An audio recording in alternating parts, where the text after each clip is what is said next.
Este es el problema. El doctor Jorge Frank.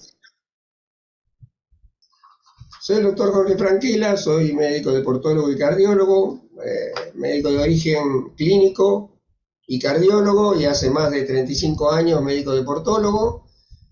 Dirijo en el Hospital de Clínicas el programa de actividad física para salud y deporte, hace ya una cantidad de años, más de 10, y dirijo el curso de especialista de la UBA de Medicina del Deporte. Además estoy en la Sociedad de Cardiología, dirijo el módulo de Consejo de Cardiología del Ejercicio. Bueno, bienvenidos. Yo hoy quiero hacer una presentación gracias a la invitación de la doctora Sofía Fernández, de la cátedra, de lo que es la especialidad de medicina del deporte.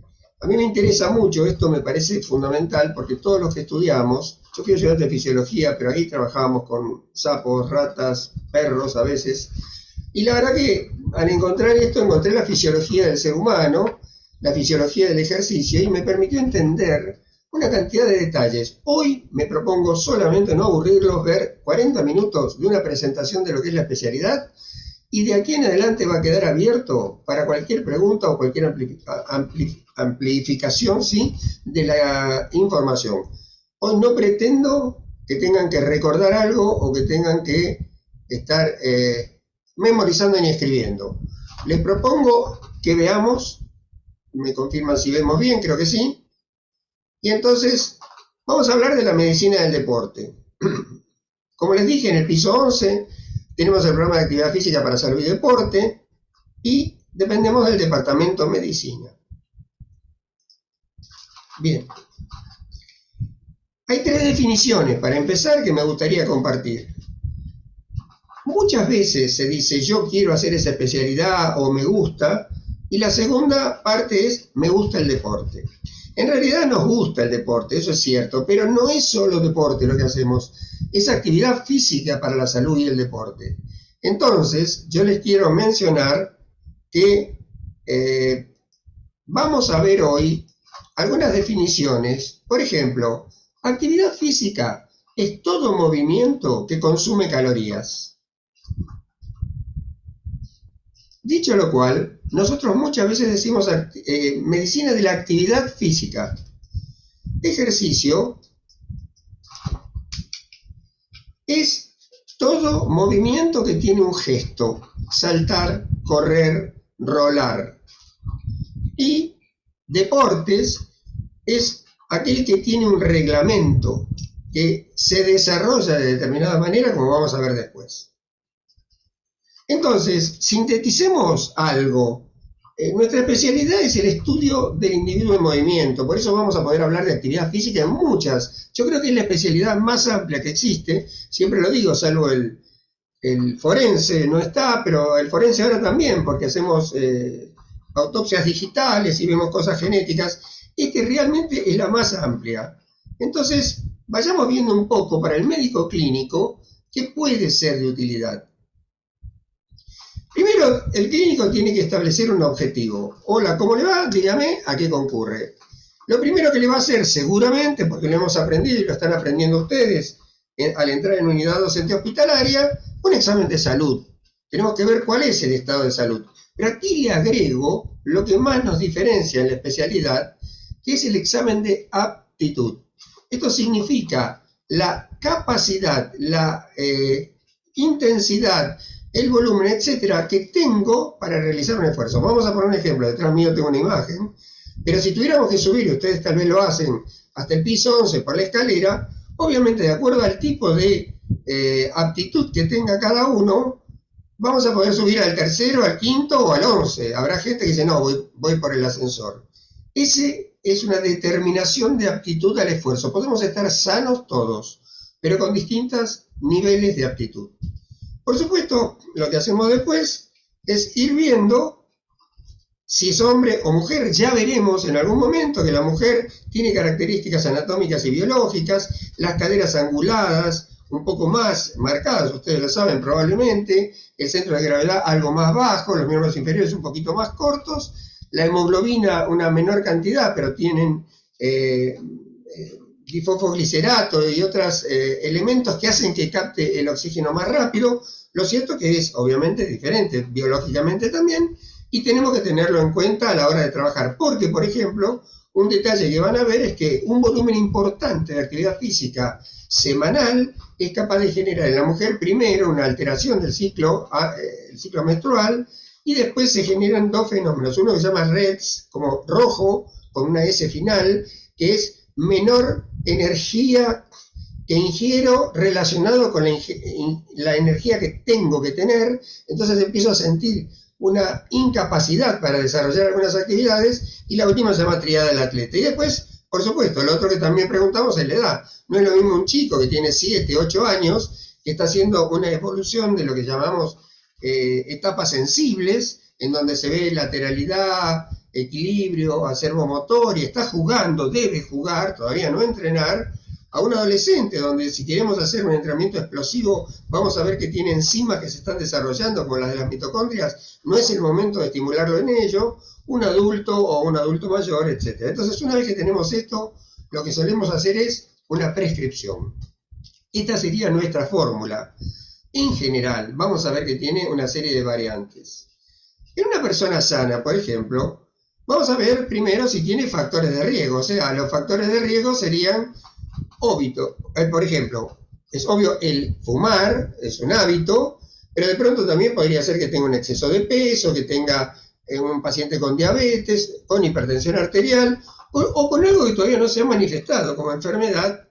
Y sabemos que el factor de riesgo más frecuente hoy en día, y ya es propio del inconsciente colectivo, yo he trabajado en este tema desde hace 30 años, es el sedentarismo. O sea, realizar muy poca actividad a lo largo del día, lo cual hace que aumenten todos los factores de riesgo. Más del 60% en general de las poblaciones mundiales son sedentarias, y bajar del sedentarismo, salir del sedentarismo, aunque sea caminando, 150 a 300 minutos por día, lo escuchamos mucho, hace que se reduzca un 34% de enfermar o morir, de mortalidad. Entonces, obviamente es un factor de riesgo muy importante. Y acá veremos en esta persona que nos presenta si tiene dislipemia, estrés o alguna de las situaciones. En cambio, puede ser que sea activa la persona que se nos presenta en el consultorio, y dentro de activa, ¿qué quiere hacer? Bueno, quiero ir a fitness. Fitness no tiene definición, pero viene a ser estar en forma de manera generalmente supervisada con un personal trainer o un gimnasio. Entonces, esta persona vamos a tener que evaluarle después su aptitud en términos aeróbicos, anaeróbicos o musculación. Algo de eso vamos a ver hoy. Y de pronto dice, yo vengo porque practico deporte. Bueno, hay más de 50 deportes olímpicos, entonces a veces cuando hacemos un apto físico, pareciera que es tan simple que decimos está apto. ¿Para qué? Puede ser que haga golf o que haga escalada en montaña, y el apto no va a ser el mismo, del mismo modo que en otras características. Entonces, vamos ahora sí a decir que por lo menos tenemos en cuenta si el deporte es recreativo, es para jugar, competitivo, ya generalmente tengo una especificidad, me dedico a un deporte en particular, por ejemplo fútbol, rugby, tenis, etcétera, o alto rendimiento, que es una profesión, no está vinculado con la salud, pero que quiero marcar ahora que a veces hay una situación, por ejemplo en un country, donde hay una alta exigencia. No llega a ser alto rendimiento por definición, pero tiene un nivel de exigencia muy alto, y seguramente esa persona necesita más de nuestros cuidados que alguien que en el alto rendimiento ya la tiene porque es profesión, poder, dinero, fama, etc. Entonces, ¿qué hacemos si la población es enferma? Tenemos variables. Dentro de nuestra especialidad podemos estar trabajando con diferentes tipos de enfermedades, y les diría que todas pueden ser incorporables. Las primeras fueron las osteoarticulares. Ustedes saben que los traumatólogos eran los primeros vinculados a lo que llamaron medicina del deporte. Pero obviamente cardiopatías, y acá en particular hablo de las coronariopatías, pero valvulopatías, miocardiopatías, arritmias, etcétera, estarían vinculadas. Enfermedades respiratorias, desde el asma, hay un asma inducido por el ejercicio, o sea, cuando se produce el ejercicio, la persona tiene el episodio de asma, y toda una mecánica que podemos explicar. Gente que ganó el Tour de France había tenido en su infancia asma inducido por el ejercicio, o sea que es una situación reversible. O EPOC, una enfermedad pulmonar obstructiva crónica con muy baja capacidad funcional, es posible. El tema endocrinológico, lo mencioné, en otro momento lo podríamos hablar. Hay ciclos menstruales, ciclos hipotalámicos, hipofisarios, y entonces todo ello es muy delicado en su equilibrio. Y también vamos a incluir, por ejemplo, el cáncer. El doctor Paffenbarger y Amy Lee de Harvard incorporaron hace años el concepto que ya está demostrado en muchos aspectos, como la actividad física es capaz de retrasar algunas situaciones o colaborar en algunas evoluciones, algunas de ellas muy demostradas en este momento, y es una especialidad muy importante dentro de la nuestra. Y agregué finalmente, para sintetizar algunas, los trasplantes. Hoy hay Juegos Olímpicos de trasplantados. Por supuesto, depende de qué. Un trasplantado de riñón es una cosa, un trasplantado cardíaco queda denervado, pero también la respuesta de la frecuencia cardíaca se va modificando e incluso se adapta si hacemos una actividad física adecuada. Por eso hay que definir las actividades físicas, no todas son iguales. Por ejemplo, acá hemos puesto isotónico, isométrico. Isotónico es que vamos estirando y acortando el músculo para mantener el tono. Isométrico es que levantamos un peso muy intenso, no se acorta el músculo y lo llamamos en ese caso isométrico, pero podríamos hablar también de un deporte continuo intervalado, una actividad física, perdón, el propio cuerpo, un objeto o con un objeto otro. Ahora lo vamos a ver, por eso lo paso rápido, con un cronómetro, si es cíclico o acíclico, o el tipo de energética. Vamos a mirarlo un poquito más. Lo vamos a mirar en los deportes, que es más divertido. Entonces vamos a decir, vemos tipos de deporte. ¿Qué tipo de deporte va a ser esta persona a la cual yo me voy a referir? Y es muy interesante porque tenemos diferentes. ¿Por qué entonces es importante definirlo? Porque cada uno tiene una característica energética del cuerpo, de la parte muscular y de la aptitud. Por ejemplo, como mencionamos antes, hay deportes cíclicos. Yo corro, ando en bicicleta o nado y yo sé cuál es mi gesto que va a seguir momento tras momento. O acíclico, tengo que estar pendiente del espacio-tiempo-objeto, viene un objeto en el aire, yo tengo que ir a interceptarlo, puede ser con un instrumento o con mi propia mano, es totalmente diferente. Puede ser que sea continuo, por ejemplo, corro de una manera continua o intervalado. Obviamente son dos características. Y del mismo modo puede ser que yo tenga que chocar en mi deporte, puede ser fútbol, rugby, puede ser básquet, acá fútbol americano. Hay gente que no le gusta realmente la colisión y, por ejemplo, puede jugar al tenis o al vóley, donde no puede ni tocar la red, y eso le permite también desarrollar su actividad. Isotónico, isométrico, lo mencionábamos antes. Si yo corro, suele ser entonces un ejercicio isotónico, genera una sobrecarga más cardiovascular, se llama sobrecarga de volumen. Y si es isométrico, acá es casi totalmente isométrico, isométrico exacto por definición. Los profesores de educación física nos dirían, mirá, es empujar una pared que no se mueve. Bueno, esto es muy parecido porque soporto mi propio peso y es una manera diferente de todo tipo, de entrenamiento, de aptitud y de forma de adaptación. Puede que sea con un cronómetro, voy mejorando mi propio tiempo, un runner que dé la vuelta a un circuito o alrededor del lago, o por tanteadores, y nosotros también tenemos la energética. Algo hoy voy a hablar de ello, predominantemente aeróbico, como el golf, predominantemente explosivo o anaeróbico, como el tiro, que dura unos segundos en el momento de hacerlo, el salto en alto, o en el medio tenemos los deportes que llamamos de situación. Es una proporción entre aeróbico y anaeróbico. Por ejemplo, el fútbol es más o menos un 60-40. Hoy en día ha cambiado mucho, podemos hablar bastante porque hay una serie de datos que nos da la ciencia. El tenis 70-30 y el squash era 90-10. Todas estas cosas son estándar, las que les estoy diciendo hoy. Y puede ser con el propio cuerpo, pegarle a una pelota, o estar con una bicicleta, o con un objeto, pegarle a otro objeto, un stick o una raqueta. Hacerlo en el agua, en el aire o en la tierra. Todo esto da características propias. Por lo tanto, miremos un ejemplo. Yo digo, es runner, corre. Bueno, vamos a hablar de alguien profesional. De pronto hace una carrera de fondo de 10.000 metros, individual, con el propio cuerpo, y con un fundamento aeróbico. Pero si lo comparamos con Usain Bolt, que hacía carrera de 100 metros, también corre, individual y propio cuerpo, pero es explosivo. En 10 segundos termina su situación. Usain Bolt corría 100 y 200 metros, no llegaba a correr 400, que no era su aptitud, y por supuesto, mucho menos 1500, 5000, 10.000 o maratón. Y en cambio los keniatas, que tienen genes muy apropiados para este tipo de fibras lentas y resistencia, suelen ser los grandes fondistas. Vamos a hacer un pequeño ejemplo de cómo trabajamos en el momento de hacer una ecuación. Viene alguien y dice, mira, yo practico tenis. Bueno, le puse acá una proporción de 70-30 en cuanto a los sistemas de energía. El tenis, entonces, es un deporte individual, y con un objeto le pega a otro, que estamos en la tierra, por un tanteador, no chocamos, tenemos una red, es intermitente, acíclico, porque no tengo un ciclo perfecto. Y por el otro lado podríamos ver, por ejemplo, el fútbol, un deporte de conjunto, que le pego a una pelota, con el cuerpo le pego a un objeto, choco, tengo algunas colisiones, es acíclico, no sé qué va a pasar en el movimiento siguiente, en la tierra, por goles, obviamente, intermitente.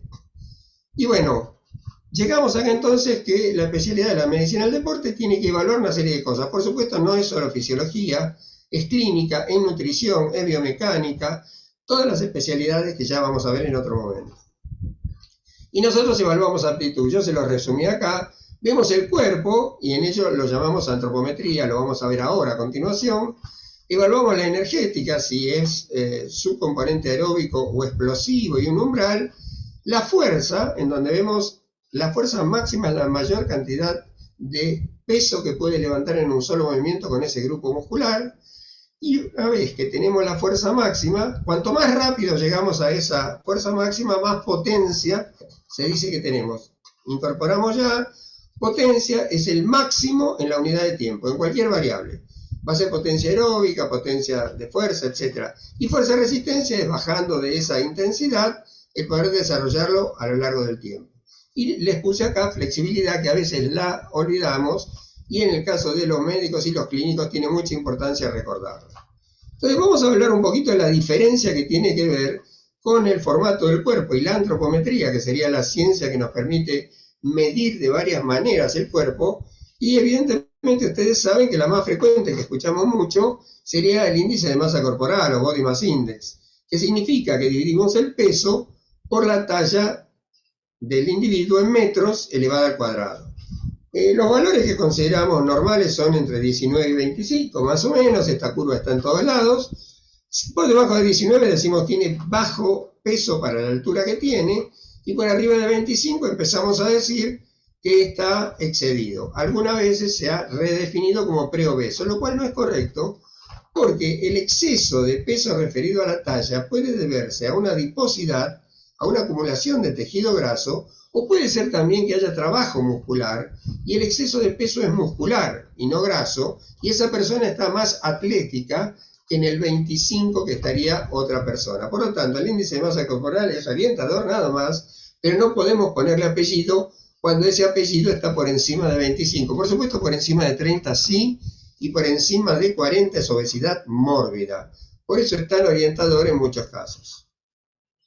Nosotros usamos estos sistemas. Bueno, se originó el estudio en cadáveres, se empezó a usar el peso, el principio de Arquímedes. O sea, en una pequeña balanza se sumergía el individuo, todavía se hace en la clínica Cooper y en otros lugares, y el agua que desborda, el agua que sale de esa recipiente, es proporcional a la masa que está entrando en el agua. Entonces, por eso se usaba el principio de Benck, el principio de densidad. Nosotros usamos este que ven acá, que es el de antropometría, con pinzas especiales, que tienen un formato que ya podríamos describir en otro momento, y eso lo reflejamos en códigos de 3 números que llamamos somatotipo, y lo podemos graficar. Nos sirve, este es un esquema de lo que usamos, este es el más básico, porque lo llaman el gauchito, se ha hecho en la Argentina, usamos uno alemán o uno que realmente regula, porque cuando se abre con el resorte no puede apretar más fuerte que cuando está poco abierto, y es todo un sistema de relojería, el Langendorf y otros que son más específicos, pero tenemos para medir diámetros, perímetros y pliegues. Y se escriben estas somatocartas. Esta, por ejemplo, es la de los atletas. Es una zona, es aquella en la cual el fondista suele estar ubicado para estar acorde con lo que es su deporte.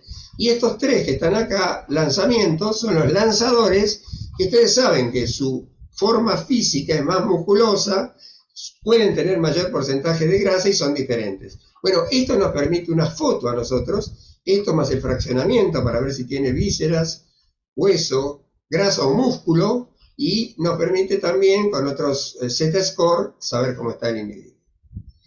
Pasemos un poquito nada más al tema energético. Ustedes saben que la ATP, la adenosintrifosfato, es una unidad de alta energía, y en el momento, es la forma en que acumulamos la energía, en el momento que se rompe una de las ligaduras y se transforma en ADP y fósforo, se liberan 7 kilocalorías. Como el ser humano tiene un organismo que es ineficaz en el 100%, una máquina perfecta sería el 100%, lo transforma en la otra energía que yo necesito, la energía no se forma ni se destruye, sino que se transforma. En nuestro cuerpo el 25% se transforma en contracción muscular, en energía cinética, y el 75% en calor. Por eso el que hace actividad física aumenta el triple de lo que se mueve en calor del core, del núcleo, y por eso tiene que disiparlo, y en otro momento se podría hablar mecanismos de pérdida de calor, conducción, convección, radiación, evaporación y sudor. Pero es interesante, un minuto nada más, no es químico, aunque ustedes vienen de haberla cursado, pero no es la idea.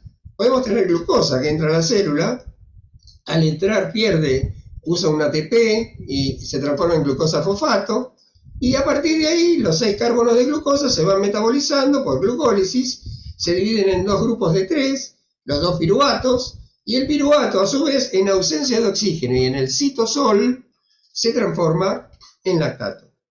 Este lactato antes se consideraba que era un residuo, hoy se sabe que es uno de los elementos más importantes, está permanentemente este sistema funcionando en nuestro cuerpo, no es que uno reemplaza a otro sistema de los que vamos a mostrar, y además es un señalador, incluso se ha visto que es un señalador en enfermedades como el cáncer y en algunas enfermedades de tipo neurológicas.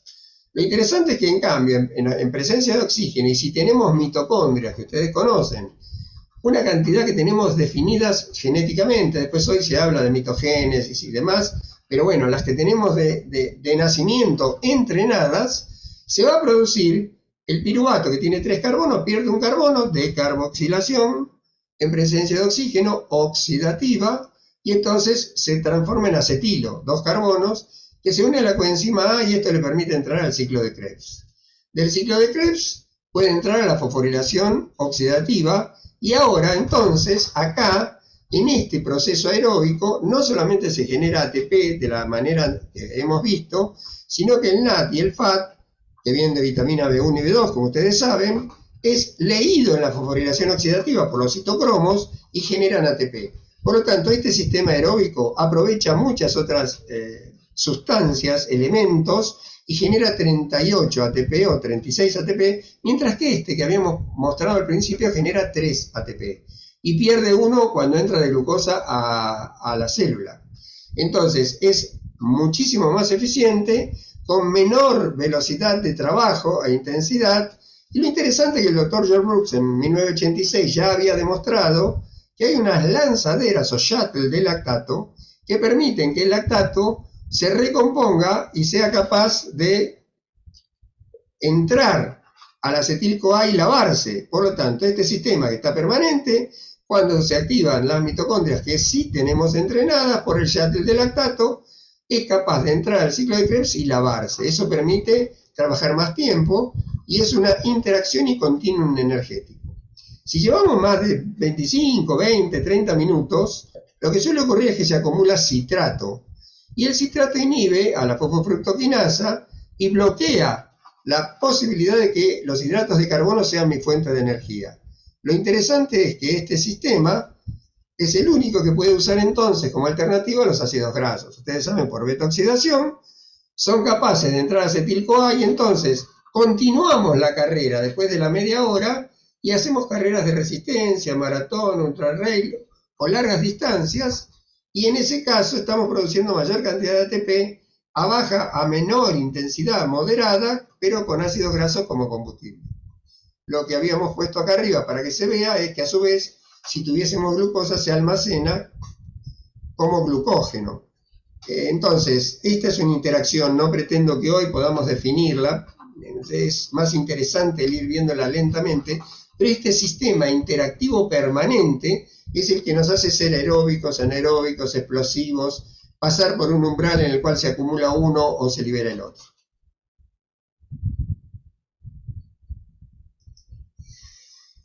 ¿Qué es entrenar entonces? Llevar a que la célula funcione en plenitud. Puede ser una célula para su componente aeróbico, energético, puede ser muscular, puede ser endocrino.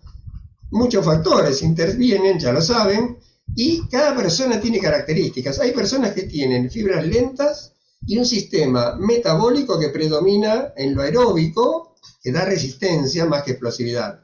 Y otros, en cambio, tienen fibras rápidas, son explosivos y toleran la acumulación de lactato, se llama máxima tolerancia al lactato, o la forma de lavarlo. Entonces, nosotros como médicos deportólogos o de la actividad física y deportología decimos, ¿dónde está ese paciente hoy? ¿Dónde puede estar? Medimos aptitudes que tenga y en realidad establecemos el camino de dónde está, dónde puede estar. Podría ser enfermo o una persona que está en rehabilitación cardiovascular, y lo interesante es dónde quiere estar, dónde queremos que esté. Es muy importante porque no necesariamente tenemos que llegar al límite, a la plenitud, pero al límite, porque de pronto él no quiere competir deportivamente, pero sí quiere rehabilitarse de alguna situación cardiovascular, por ejemplo. Y es importante que cada persona tiene su propia imagen. Entonces lo que nos piden muchas veces no es la realidad. Nosotros tenemos que ser quienes digamos también que vea de alguna manera qué puede y qué debe hacer.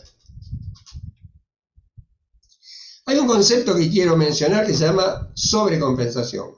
Cuando hacemos un estímulo, un ejercicio sobre el músculo, en un gimnasio si quieren, provocamos un estrés en el músculo y hay un decaimiento y tiene una cierta fatiga, una cierta dosis de fatiga. Cuando paramos el esfuerzo empieza a haber una recuperación y no solo llega al estadio basal, sino que la mejora y se produce el efecto llamado supercompensación positiva. Vamos a estar mejor que al principio, pero si no hacemos nada, a lo largo del tiempo, más o menos en 72 horas, se vuelve a la habitualidad, por lo menos no sé si normalidad, pero a la habitualidad. Entonces, de acá surgen varios datos. Sobrecompensación, tenemos que haber hecho un estímulo como para provocar este efecto y una pausa para provocar la recuperación. Entonces, lo primero que vamos a decir es, en las pausas es donde se produce el efecto de entrenamiento o recuperación. Fíjense, si nosotros hacemos un estímulo y cuando está sobrecompensado volvemos a hacer en ese momento el estímulo, vamos a ir cada vez mejorando y esto es entrenar. Por lo tanto, el estímulo suficiente y la recuperación suficiente, óptima.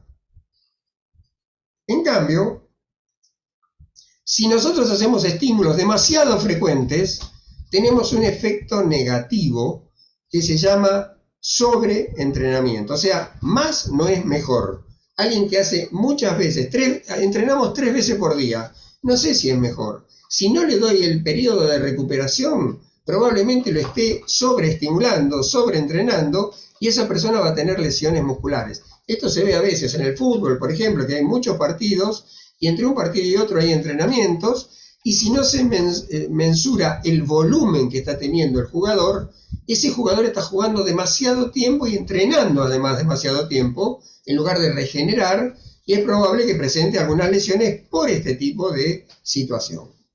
Profe, ¿puedo decir una cosa un segundito? ¿Sí? ¿Cómo no? Felipe García, ¿por qué no me comes la verga? Eva, disculpa, Por ¿podés fa- sacar a por favor, este sí, individuo? sacar a esta persona. A Sí, Ricardo por Leite favor. dos Santos, que se coló, me parece, no es de la no cátedra está ni de en la el- facultad. Bien. Perdone, doctor, ahí Perdón, siempre doctor, hay alguien que hay maleducados. un desubicado. Perdón. No se preocupen que desubicados hay siempre. Si nosotros entendemos, estamos en la vida, no se preocupen. Gracias. No, gracias, perdón, doctor. Gracias, Bueno. doctor. Perdón por interrumpir. No, por favor.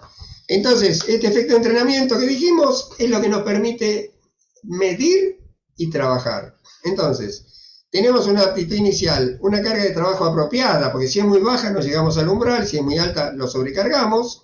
Tenemos este efecto y el efecto de recuperación. Si lo volvemos a hacer enseguida, muy pronto, no vamos a tener el efecto porque todavía no sobrecompensamos.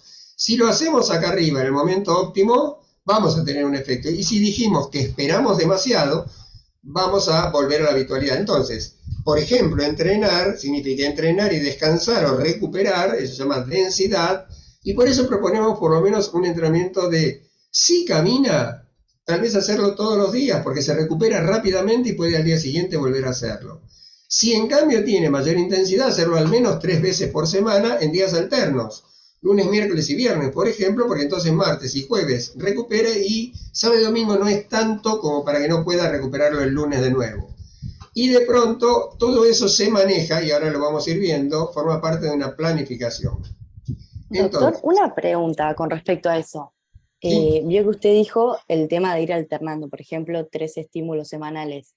Si en los 2 días que tenés de descanso se hace otro tipo de actividad, por ejemplo, aeróbica, pero no la misma. Imagínate que lunes, miércoles y viernes corres, y los martes y los jueves, por ejemplo, nadás, que es aeróbico, pero no es lo mismo que correr.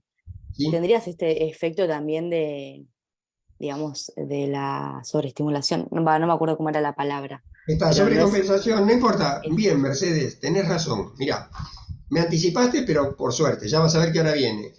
El hecho de recuperar no significa no hacer nada. Lo que estamos diciendo es cómo trabajamos y estimulamos. Por ejemplo, la recomendación de la Organización Mundial de la Salud, que ya veremos, en la cual tuve la suerte de participar y generar el Día Mundial de la Actividad Física, hablaba de 150 minutos, hablando de 30 minutos, al menos 30 minutos al día. Después se pasó a 300 minutos semanales acumulados. Lo que se agregó en la segunda, Bethesda, la primera fue la 16 Bethesda, la segunda la 26, es hacer 2 días por semana tono muscular. En lo que vos decís es perfecto. Justamente ahora voy a entrar un poquito en el diseño de cuáles son las actividades, porque podemos alternarlas. Por ejemplo, no se trabaja todos los días fuerza, no se trabaja todos los días cardiovascular. Y si tuviéramos que trabajar fuerza, hay que trabajar tren superior, tren inferior, grandes grupos musculares, pequeños grupos musculares. Todo eso es un ensamble. Por eso lo que dijo Mercedes es exacto y lo vamos a ver hoy muy superficialmente, pero quedamos abiertos a poder ampliar esta información. Tal cual. Entonces, justamente, por ejemplo, en intensidad significa la magnitud. Si estamos corriendo, es a qué velocidad lo hacemos. Si estamos levantando un peso, cuántos kilogramos de peso cada vez. El volumen es la cantidad, ya lo vamos a ver un poquito más. La frecuencia las veces por semana. De pronto, como decía recién Mercedes, la recuperación puede ser que estemos trabajando otra cualidad y nos está regenerando una y nos está estimulando la otra. Y densidad, cada vez que hago un estímulo, ¿cuántas veces recupero? Vamos a ir entonces a entender de nuevo que hablamos de salud, de fitness y de deportes. Evaluar es clave en nuestra especialidad y lo que es importante es que incorporemos desde ahora que existen técnicas y métodos científicos para hacerlo. Nosotros tenemos la suerte acá en el hospital de tener en el programa de actividad física y deportes el equipo de consumo de oxígeno que nos permite medir el aire inhalado de un tubo de oxígeno que está medido, que tiene la cantidad de oxígeno que tiene el aire atmosférico habitualmente, y al exhalar medir cuánto oxígeno sale. Entonces la cantidad de oxígeno que entró referida a la que exhalamos es la que nos quedó en el cuerpo, que la consumieron los músculos y lo llamamos consumo de oxígeno. Ya vamos a ver un poquito más. Pero por ejemplo a la derecha estamos viendo la plataforma de salto, que es potencia de tren inferior. Una persona salta, está a un tiempo de vuelo, lo llaman. El peso de esa persona y la fuerza de las piernas va a determinar cuánto tiempo de vuelo tiene. Y una computadora me va a medir la potencia de tren inferior como una de las mediciones. Este es nuestro equipo del hospital, está en el piso 11. Tenemos el equipo para poder medir, como yo les decía, con máscara, con una cinta que tiene que tener más de 25 kilómetros de velocidad y una fortaleza, porque a veces evaluamos a una segunda línea o a alguna persona que tiene un peso importante, y tenemos protocolos a medida de cada persona. En otro momento podríamos hablar la diferencia entre los protocolos cardiológicos y estos protocolos que son deportológicos. Y acá hay una cantidad de datos, no pretendo que los vean hoy, disculpen, pero es para mostrar que, bueno, podemos ir viendo velocidades, podemos ir viendo la percepción del esfuerzo, que se llama escala de Borg, frecuencias, consumos, una serie de datos que, bien leídos e interpretados, de manera simple, porque el nivel de complejidad es creciente de acuerdo a lo que nos interesa y nos gusta, lo vamos a poder aplicar. Usemos un esquema de la doctora Ivana Paz, que es una de las integrantes y pilares de nuestro programa. Hay zonas por intensidad que las quiero recordar hoy, aunque sea. Son 5 zonas de acuerdo a la intensidad. Imaginemos que estamos en reposo. Después veremos una fórmula de Carbonell, no y no. Estamos en reposo y tenemos una frecuencia cardíaca y estamos descansando. De ahí al máximo de esfuerzo que podemos hacer, tenemos una reserva cardíaca, por ejemplo, de consumo, y esa es la reserva de aptitud. Bueno, esa reserva la vamos a dividir en 5 regiones. Entonces, la vamos a definir mirando la frecuencia cardíaca, el porcentaje, o para qué nos serviría, o la escala de Borg, que es una escala en la cual se le enseña a la persona, la definición fue en un scoring de 6 a 20, después se hizo más simple y se puso de 1 a 10, que es más fácil de interpretar, y 1 es nada, 2, 3 puede ser leve, después moderado, intenso, muy intenso. Eso es muy útil, ya lo van a ver, porque una vez que hacemos un trabajo, le explicamos a una persona cómo representa ese esfuerzo para él en una prueba, y después de 1 a 10, él siempre va a tener una intensidad leve, moderada o intensa, no importa la actitud y el consumo de oxígeno que tenga. Eso van a ver que tiene un efecto práctico. Para hoy, la zona 1, que es la más leve en intensidad, trabaja más o menos a la mitad de mi capacidad, que para una entrada en calor, para un acondicionamiento, muy leve. La 2 ya empieza a trabajar entre el 60 y 70, ahí ya empieza a haber una adecuación cardiovascular. Esta primera es casi salir a caminar, ir al mercado, ir al supermercado, actividades cotidianas. Esta otra ya empieza a ser una persona un poco más activa, y esta zona 3 es clave. Es una zona de las más utilizadas, sobre todo en trabajo de prevención de factores de riesgo o en algunas enfermedades, porque al trabajar al 70-80% está estimulando casi en el techo una capacidad muy interesante. Acá dice difícil de conversar porque cuando se empieza a pasar esa zona, pasamos por un umbral donde la acumulación de lactato no puede ser lavado en su totalidad, y entonces al aparecer más lactato se une al bicarbonato, forma CO3H2, o sea, se forma ahí el compuesto y se subdivide en CO2 y agua. El CO2 viene al bulbo, empieza a estimular el centro respiratorio y empezamos a tener disnea.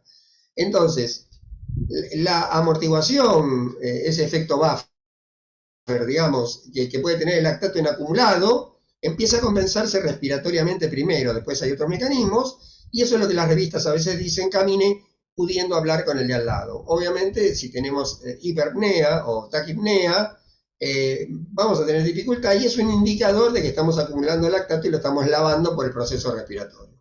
Ya la zona 4 es más deportiva, está cerca del 90, estamos trabajando intensamente, y bueno, la zona 5 es totalmente deportiva, con mucha medición y mucha supervisión. Con respecto a la fuerza... Doctor, perdón, ¿sí? una pregunta de eso de las zonas. ¿Sí? Yo antes pensaba que la división de las zonas, iba más por un tema de la edad, pero puede ser que eso tiene que ver con el grado de entrenamiento que tiene, porque como hablas del porcentaje de la frecuencia, o sea, calculo que una persona entrenada como que no tiene tantas, por ahí como no se elevan los pulsos tan altos comparado con una persona que no está entrenada. ¿O Bueno, cómo mira, se hace Mercedes, eso de las zonas? Mira, Mercedes, el hecho de que nosotros digamos porcentaje hace que todas las variables que vos me mencionaste recién sean consideradas. Si yo hubiera dicho 170 latidos, 150 o 190, la observación tuya hubiera tenido lugar. Si yo digo que es el 50% del individuo del resto que tiene, es el 50% si tiene 20 años, el 50% de lo que tiene alguien de 40 o el 50% de lo que tiene alguien de 70 o un niño. Y por el otro lado, cuál es el estado clínico previo y el nivel de entrenamiento. Por lo tanto, las zonas son porcentajes del resto o reserva que yo tengo, sea cual sea mi edad y mi estado. Por eso primero tengo que medir cuál es mi estado de aptitud y de él voy a sacar el 50, el 60 o el 70. Por eso usar porcentajes me permite universalizar el concepto y no decir, como a veces se dice en una revista, trabaje a 120 o 130 latidos, porque 130 latidos de una persona de 15 años o 20 es diferente a una de 70. Ahí sí sería diferente si yo estuviera dando una cifra exacta. En el caso de los porcentajes son válidos. Gracias. Gracias a vos. En el caso de la fuerza se mide de varias maneras. Una repetición máxima quiere decir la máxima carga que puedo levantar en un solo intento.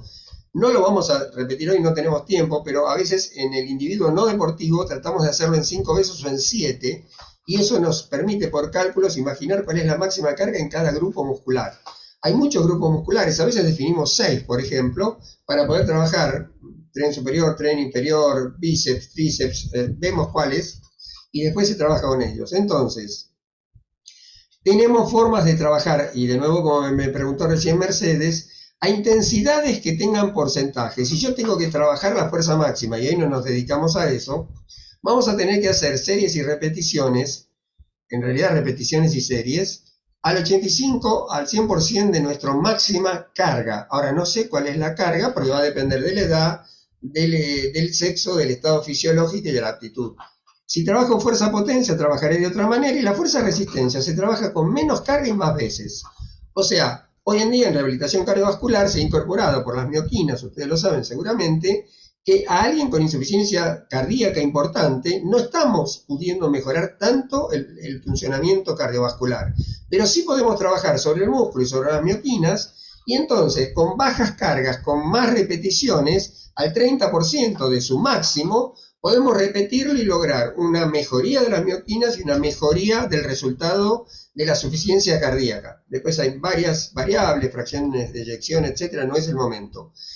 Esto es importante. Entonces, ¿a qué porcentaje se trabaja del máximo que tiene ese individuo? ¿Cuántas repeticiones y cuántas series? Después les voy a mostrar un pequeño modelo. Acá lo tenemos. Por ejemplo, esto es totalmente estándar, por supuesto, pero imaginemos, trabajamos en salud, en fitness o en deportes. Vamos a trabajar intensidad y volumen, ¿saben la relación? A mayor intensidad puedo hacerlo menos tiempo, a menor intensidad lo hago más tiempo, y va a venir también la recuperación. Y podemos trabajar en capacidad cardiovascular o aeróbica o en fuerza, para hacerlo muy básico. Si trabajamos para salud, trabajaremos en las primeras zonas, 1, 3, porcentajes bajos que llegan al 60, 70%, 80% como mucho. Es una zona de acondicionamiento a resistencia. ¿Cuánto tiempo? De 30 a 60 minutos, de acuerdo a cómo está el individuo y a lo que hemos medido. ¿Cuántas veces? Yo le diría 3 veces por semana. Y densidad es cada vez que trabajo, una vez descanso. En este caso no es simplemente que esté en la cama, puede estar caminando muy lentamente, pero como recién empezamos lo podemos estar manejando. 2-1 es que 2 veces hacemos más actividad y el tercer día hacemos un poco menos. En fitness, para ir un poco más rápido hoy, ya vamos de zona 2 a la zona 5, porque queremos llegar a la plenitud en alguien que está en fitness con mucho entrenamiento. Entonces, trabajamos fuerza, máxima, potencia y resistencia, a veces trabajamos horas, varias veces por semana, y en el caso de deporte depende de cuál, incluso, pero lo generalizamos de 3 a 5, es muy raro que en deporte estemos trabajando por debajo de la zona 3, salvo que esté iniciando o reiniciando, por eso ya sería rehabilitación, y en este caso estaríamos también con los tipos de fuerza, con el tipo de horas, a veces con pequeños módulos semanales, pero 22, y lo interesante es que los métodos, y lo podemos hablar en otro momento, es muy interesante poder mencionarlo, puede ser continuo, intervalado o intermitente. En otro momento hablaremos, el HIIT, High Intensity Interval Training, HIIT, se define para el deporte de una manera arriba del 92%, y se lo ha utilizado ahora en salud, pero se lo llama edulcorado y no se lo aclara, y es del 70 a veces, por eso no tomemos la palabra HIIT como que puede entrar en salud de la misma manera que en deporte. Otro día lo vamos a poder mencionar.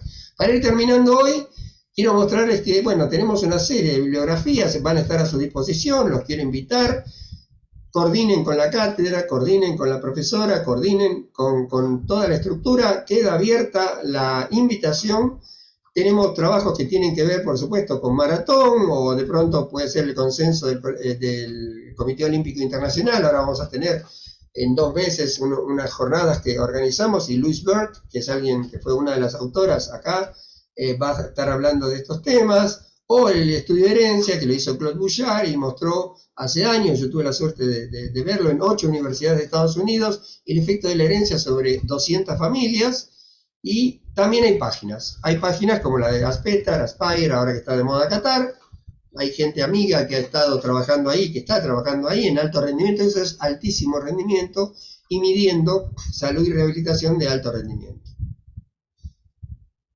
Entonces, vamos a ir terminando diciendo que nos queda hoy una pequeña reseña diciendo, vamos a prescribir actividad física evaluando y midiendo. Vamos a trabajar sobre la intensidad, leve, moderada o alta, qué tiempo le damos de acuerdo a la intensidad, cuántas sesiones semanales para darle la recuperación necesaria, y eso lo llamamos densidad, o sea, cada vez que estimulamos, cuánto recuperamos. Bueno, hasta acá llegamos, yo les agradezco, quiero desde ya quedar en contacto, esto es nada más que una presentación, pero bueno, a mí me gusta realmente, yo digo que esta es la medicina del sí. Esta es la medicina que en lugar de decir lo que no podemos hacer, decimos lo que sí podemos hacer. Entonces, en todas las situaciones hay algo que podemos hacer, y la verdad que yo les cuento, tengo muchos años de médico, mi padre era médico, al encontrar esta medicina yo lo que encontré también es una forma de calidad de vida, porque cada día cuando evalúo, cuando mido, cuando hago, le estoy diciendo lo que sí puede una persona, y realmente dentro del ámbito en el que nos movemos, es muy interesante el hecho de sí estar encontrando las oportunidades. Así que quedo a disposición, les agradezco mucho esta oportunidad, a la cuarta cátedra, a la doctora Sofía Fernández y a todos ustedes. Gracias. Muchas gracias, doctor. Gracias, doctor. Decirle que mil disculpas por lo que pasó. No sabemos quién era. Muchas gracias, doctor. De lo que pasó no existe, estamos nosotros, lo otro no es, ya está. Gracias, doctor. Disculpe la molestia. Gracias, doctor. Gracias. Chao, buen día. Gracias. Gracias, doctor. Chao. Doctor, una pregunta. Sí. ¿Esa jornada que habló que es dentro de 2 meses de maratón, es abierta al público o es solo para...? Sí. Va a ser una jornada, se llama Segunda Jornada de Excelencia en Medicina del Deporte. Va a ser gratuita. Va a salir por una plataforma que estamos en este momento organizando. Obviamente, como punto de partida del programa, yo estoy como International Trustee del Colegio Americano de Medicina del Deporte, y conseguí, por suerte, antes ya habíamos conseguido hace 2 años 10 presidentes dando su versión. El año pasado, el Día Mundial del Corazón, lo hicimos con Benjamin Levin de la NASA y gente muy importante, y este año ya tenemos 8 videos en inglés que van a ser traducidos para poder escuchar en su idioma de origen y poder interpretar el que pueda leerlo. Y tenemos, por ejemplo, a Ron Mogan, que es el nutricionista de inglés del fútbol y del International Olympic Committee. Es fantástico, Ron, son amigos todos, la verdad. Louis Burke, que yo les mencionaba, habla de la keto dieta y la actividad física. Larry Durstin, yo les nombro gente, pero la verdad que para mí son todos referentes, claro, ya lo van a ir encontrando, que habla de factores de riesgo, o Margot Monjuy de la McMaster University, que habla de mujer y actividad física. Ella fue la que define REDS y lo hace a nivel olímpico también, junto con otra gente, pero bueno, van a ver que es una charla sumamente interesante para mi gusto, disculpen. Y bueno, eso va a ser difundido por la cátedra, porque en realidad lo vamos a hacer de manera universal, es para toda Latinoamérica, en realidad Ibero-Latinoamérica, y como es en inglés, llegamos también, pero se organizó y se pidió la autorización al Colegio Americano desde el Hospital de Clínicas, y bueno, tenemos el orgullo y los vamos a invitar desde ya a todos, ya los comprometo al que tenga ganas, porque va a tener la información a tiempo, se va a poder inscribir, es sin cargo, y lo que queremos es divulgar este tipo de conocimientos que creemos que tiene una linda base científica, así que invitados todos. Dale, bueno, gracias. muchísimas Doctor, gracias. Muy Muchas interesante. gracias. Gracias, Mercedes. Finalizo así, después a las 11 nos conectamos. Gracias, doctor, hablamos. Gracias, doctor. Gracias. Descansen. Que tenga un buen día. Gracias. Gracias.